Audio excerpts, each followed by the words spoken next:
Alfred North Whitehead, OM.FRS, was an English mathematician and philosopher. He is best known as the defining figure of the philosophical school known as process philosophy, which today has found application to a wide variety of disciplines, including ecology, theology, education, physics, biology, economics, and psychology, among other areas. In his early career, Whitehead wrote primarily on mathematics, logic, and physics. His most notable work in these fields is the three-volume Principia Mathematica, which he co-wrote with former student Bertrand Russell. Principia Mathematica is considered one of the 20th century's most important works in mathematical logic, and placed 23rd in a list of the top 100 English-language non-fiction books of the 20th century by Modern Library. Beginning in the late 1910s and early 1920s, Whitehead gradually turned his attention from mathematics to philosophy of science,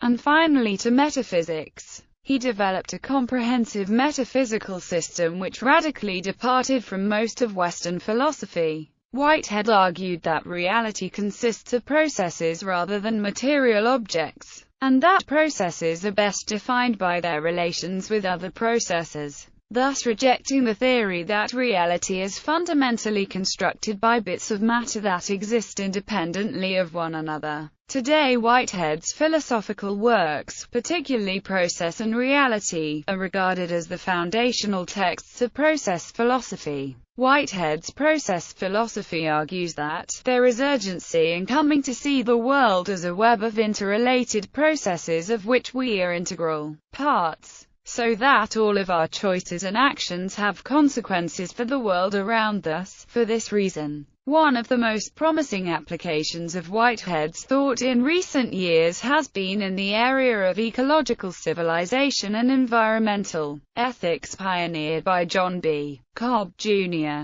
Life. Alfred North Whitehead was born in Ramsgate, Kent, England, in 1861. His father, Alfred Whitehead, was a minister and schoolmaster of Chatham House Academy, a successful school for boys established by Thomas Whitehead, Alfred North's grandfather. Whitehead himself recalled both of them as being very successful schoolmasters, but that his grandfather was the more extraordinary man. Whitehead's mother was Maria Sarah Whitehead, formerly Maria Sarah Buckmaster. Whitehead was apparently not particularly close with his mother, as he never mentioned her in any of his writings, and there is evidence that Whitehead's wife, Evelyn, had a low opinion of her. Whitehead was educated at Sherborne School, Dorset, then considered one of the best public schools in the country. His childhood was described as overprotected, but when at school he excelled in sports and mathematics and was head prefect of his class. In 1880, Whitehead began attending Trinity College, Cambridge, and studied mathematics. He earned his bar from Trinity in 1884, and graduated as fourth wrangler. Elected a Fellow of Trinity in 1884, Whitehead would teach and write on mathematics and physics at the college until 1910. Spending the 1890s writing his treatise on universal algebra, and the 1900s collaborating with his former pupil, Bertrand Russell,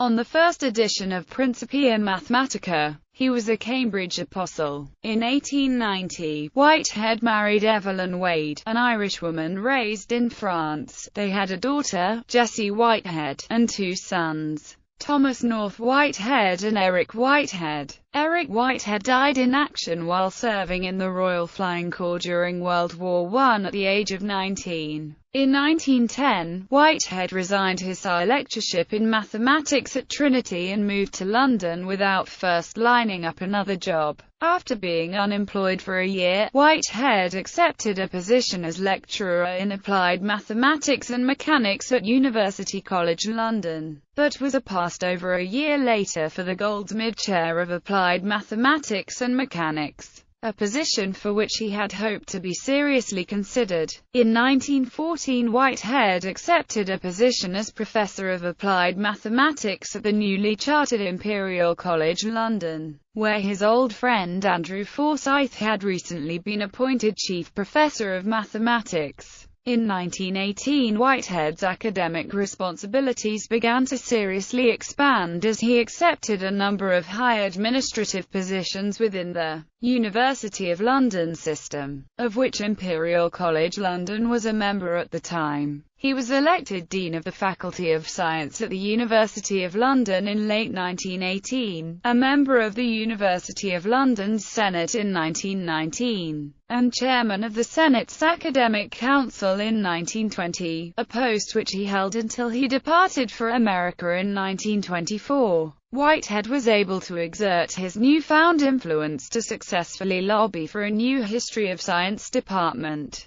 help establish a Bachelor of Science degree, and make the school more accessible to less wealthy students. Toward the end of his time in England, Whitehead turned his attention to philosophy. Though he had no advanced training in philosophy, his philosophical work soon became highly regarded. After publishing The Concept of Nature in 1920, he served as president of the Aristotelian Society from 1922 to 1923. In 1924, Henry Osborne Taylor invited the 63-year-old Whitehead to join the faculty at Harvard University as a professor of philosophy. During his time at Harvard, Whitehead produced his most important philosophical contributions. A few years later, he published his seminal work Process and Reality, which has been compared to Kant's Critique of Pure Reason. The Whiteheads spent the rest of their lives in the United States. Alfred North retired from Harvard in 1937 and remained in Cambridge, Massachusetts until his death on December 30, 1947. The two-volume biography of Whitehead by Victor Lowe is the most definitive presentation of the life of Whitehead. However, many details of Whitehead's life remain obscure because he left no nachlass. His family carried out his instructions that all of his papers be destroyed after his death.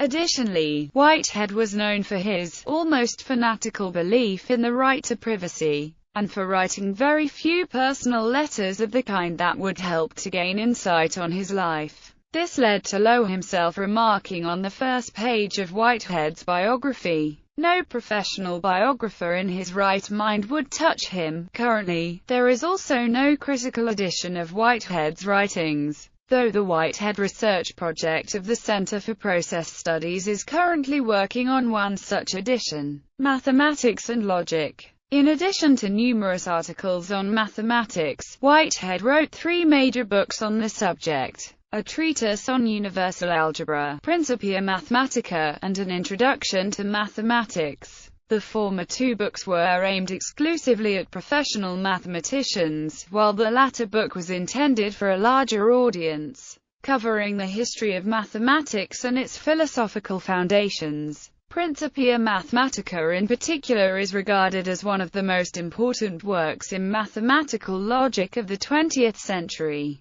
In addition to his legacy as a co-writer of Principia Mathematica, Whitehead's theory of extensive abstraction is considered foundational for the branch of ontology and computer science known as meritopology, a theory describing spatial relations among wholes, parts of parts, and the boundaries between parts. A treatise on universal algebra. In a treatise on universal algebra, the term universal algebra had essentially the same meaning that it has today: the study of algebraic structures themselves, rather than examples of algebraic structures. Whitehead credits William Rowan Hamilton and Augustus de Morgan as originators of the subject matter, and James Joseph Sylvester with coining the term itself. At the time, structures such as Lie algebras and hyperbolic quaternions drew attention to the need to expand algebraic structures beyond the associatively multiplicative class. In a review, Alexander Macfarlane wrote, "The main idea of the work is not unification of the several methods, nor generalization of ordinary algebra so as to include them, but rather the comparative study of their several structures." In a separate review, B. Matthews wrote, "It possesses a unity of design which is really remarkable, considering the variety of its themes." A treatise on universal algebra sought to examine Hermann Grassmann's theory of extension. Boole's Algebra of Logic, and Hamilton's Quaternions. Whitehead wrote in the preface, "Such algebras have an intrinsic value for separate detailed study, also they are worthy of comparative study, for the sake of the light thereby thrown on the general theory of symbolic reasoning, and on algebraic symbolism in particular. The idea of a generalized conception of space has been made prominent, in the belief that the properties and operations involved in it can be made to form a uniform method of interpretation of the various algebras." Whitehead, however, had no results of a general nature. His hope of forming a uniform method of interpretation of the various algebras presumably would have been developed in Volume 2, had Whitehead completed it. Further work on this subject was minimal until the early 1930s, when Garrett Birkhoff and Øystein Orr began publishing on universal algebras. Principia Mathematica. Principia Mathematica is Whitehead's most famous mathematical work, co-written with former student Bertrand Russell. Principia Mathematica is considered one of the 20th century's most important works in mathematics, and placed 23rd in a list of the top 100 English-language non-fiction books of the 20th century by Modern Library. Principia Mathematica's purpose was to describe a set of axioms and inference rules in symbolic logic from which all mathematical truths could in principle be proven. Whitehead and Russell were working on such a foundational level of mathematics and logic that it took them until page 86 of Volume 2 to prove that 1 + 1 = 2, a proof humorously accompanied by the comment, "The above proposition is occasionally useful." Whitehead and Russell had thought originally that Principia Mathematica would take a year to complete. It ended up taking them 10 years. To add insult to injury, when it came time for publication, the 3-volume work was so massive and its audience so narrow that it was initially published at a loss of £600. 300 of which was paid by Cambridge University Press, 200 by the Royal Society of London, and 50 apiece by Whitehead and Russell themselves. Despite the initial loss, today there is likely no major academic library in the world which does not hold a copy of Principia Mathematica. The ultimate substantive legacy of Principia Mathematica is mixed. It is generally accepted that Kurt Gödel's incompleteness theorem of 1931 definitively demonstrated that for any set of axioms and inference rules proposed to encapsulate mathematics, there would in fact be some truths of mathematics which could not be deduced from them, and hence that Principia Mathematica could never achieve its aims. However, Gödel could not have come to this conclusion without Whitehead and Russell's book. In this way, Principia Mathematica's legacy might be described as its key role in disproving the possibility of achieving its own stated goals. But beyond this somewhat ironic legacy, the book popularized modern mathematical logic and drew important connections between logic, epistemology, and metaphysics. An Introduction to Mathematics. Unlike Whitehead's previous 2 books on mathematics, An Introduction to Mathematics was not aimed exclusively at professional mathematicians, but was intended for a larger audience. The book covered the nature of mathematics, its unity and internal structure, and its applicability to nature. Whitehead wrote in the opening chapter, "The object of the following chapters is not to teach mathematics, but to enable students from the very beginning of their course to know what the science is about, and why it is necessarily the foundation of exact thought as applied to natural phenomena." The book can be seen as an attempt to understand the growth in unity and interconnection of mathematics as a whole, as well as an examination of the mutual influence of mathematics and philosophy, language, and physics. Although the book is little read, in some ways it prefigures certain points of Whitehead's later work in philosophy and metaphysics. Views on education. Whitehead showed a deep concern for educational reform at all levels. In addition to his numerous individually written works on the subject, Whitehead was appointed by Britain's Prime Minister as part of a 20-person committee to investigate the educational systems and practices of the UK in 1921 and recommend reform. Whitehead's most complete work on education is the 1929 book The Aims of Education and Other Essays, which collected numerous essays and addresses by Whitehead on the subject published between 1912 and 1927. The essay from which Aims of Education derived its name was delivered as an address in 1916 when Whitehead was president of the London branch of the Mathematical Association. In it, he cautioned against the teaching of what he called inert ideas, ideas that are disconnected scraps of information, with no application to real life or culture.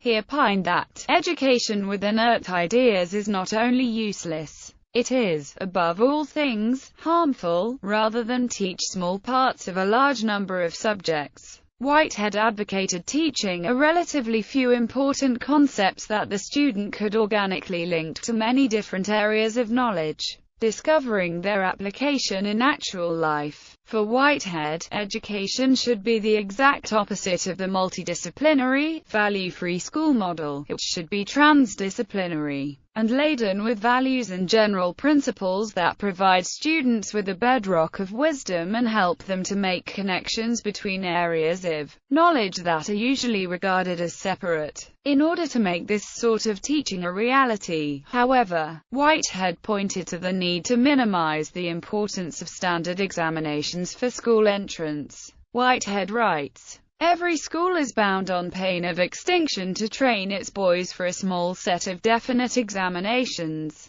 No headmaster has a free hand to develop his general education or his specialist studies in accordance with the opportunities of his school, which are created by its staff, its environment, its class of boys, and its endowments. I suggest that no system of external tests which aims primarily at examining individual scholars can result in anything but educational waste." Whitehead argued that curriculum should be developed specifically for its own students by its own staff, or else risk total stagnation, interrupted only by occasional movements from one group of inert ideas to another. Above all else in his educational writings, Whitehead emphasized the importance of imagination and the free play of ideas. In his essay, Universities and Their Function, Whitehead writes provocatively on imagination. Imagination is not to be divorced from the facts. It is a way of illuminating the facts. It works by eliciting the general principles which apply to the facts as they exist, and then by an intellectual survey of alternative possibilities which are consistent with those principles. It enables men to construct an intellectual vision of a new world. Whitehead's philosophy of education might adequately be summarized in his statement that knowledge does not keep any better than fish. In other words, bits of disconnected knowledge are meaningless. All knowledge must find some imaginative application to the students' own lives, or else it becomes so much useless trivia, and the students themselves become good at parroting facts but not thinking for themselves.